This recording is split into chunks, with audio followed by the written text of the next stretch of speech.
पर ये प्रहार हो रहा है, या फिर जो आम इंसान है उसके ऊपर भी एक तरीके की क्षति हो रही है। अशरफ, मुझे लगता है कि जब युद्ध होता है अशरफ, तो इसमें फिर भले बोला जाए जो नेतृत्व है, जो आर्मीज है उनकी तरफ से, लेकिन हर तरफ के लोग ही है जो उसका उसका असर झेलते हैं, उसका कहर झेलते हैं। बिल्कुल आप सही कह रही हैं। यहाँ पे हिजबुल्लाह जो है और इस्राइली सेना के बीच युद्ध जारी है। यहाँ पर मैं आज दिन भर दक्षिण लेबनान के उन गाँवों में अकेले यहाँ पर इजराइल की तरफ से उन गाँवों को खाली करने के लिए कहा गया है। तो इन गाँवों में मैंने देखा किस तरह की दहशत है। लोग जो है यहाँ पर पिछले 3 दिन के दौरान पूरी तरह से यहाँ से निकल कर पहले तो साउथ साउथ यूरोप में गए थे, वहाँ कई सारे रिश्तेदार हैं और हिजबुल्लाह के सभी समर्थक हैं, चाहे रक्षा हो या फिर साउथ समर्थक हो। लेकिन अब हिजबुल्लाह के समर्थक है तो ये नहीं कि वो आतंकी है, हिजबुल्लाह के लड़ाकू है।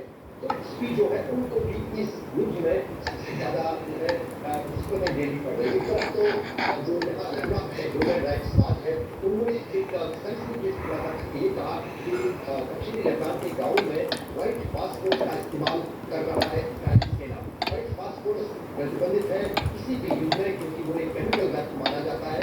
पिछली बार भी 2024 में काफी इस तरह के इजराइली सेना पर लगे थे और अब की बार भी लगे हैं, लेकिन अब की बार ह्यूमन राइट्स वाच ने पहुंचता है उसकी तरफ से लगाए गए हैं। वो सारे है कि वो पासपोर्ट जो है वो ये नहीं देखे कि हिजबुल्लाह का लड़ाकू कौन है तो आम नागरिक इसको कोई मतलब नहीं है इससे वो कौन है।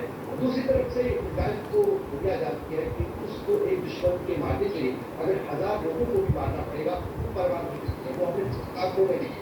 मैं पिछले साल इसका याद है जब उसके मुझे इजराइल की गवर्नर का मिला था, जब मैंने रिपोर्ट किया, मैं वहाँ से निकला, उसके बाद अल्जीरिया की टीम आई, उस परिस्थिति में लेबनान में उस स्ट्राइक में मारे गए।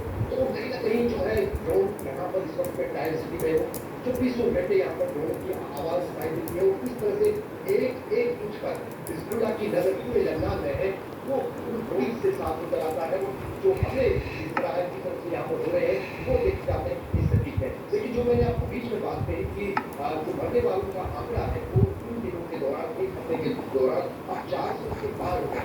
उनमें से भले ही हिजबुल्लाह के लड़ाकू भी हो सकते हैं, लेकिन अधिकतर यानी 90% से भी ज़्यादा जो है आम नागरिक एक्टिविटी है। उनमें बच्चे भी हैं, महिलाएं हैं, तो 900 के करीब जो लोग हैं वो घायल हैं, वो अलग अस्पतालों में इलाज करवा इसको निर्धारित करना असंभव हो जाता है हर तरफ से।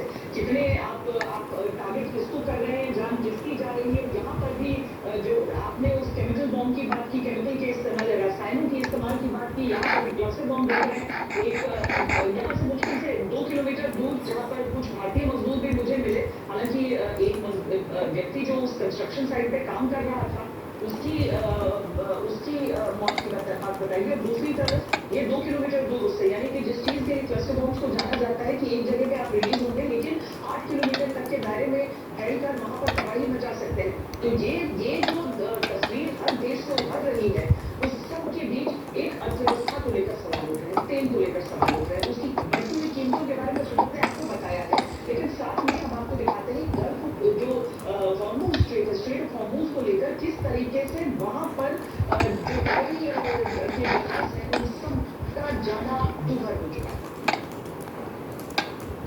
Our country has never been stronger. In my first 10 months, I ended 8 wars.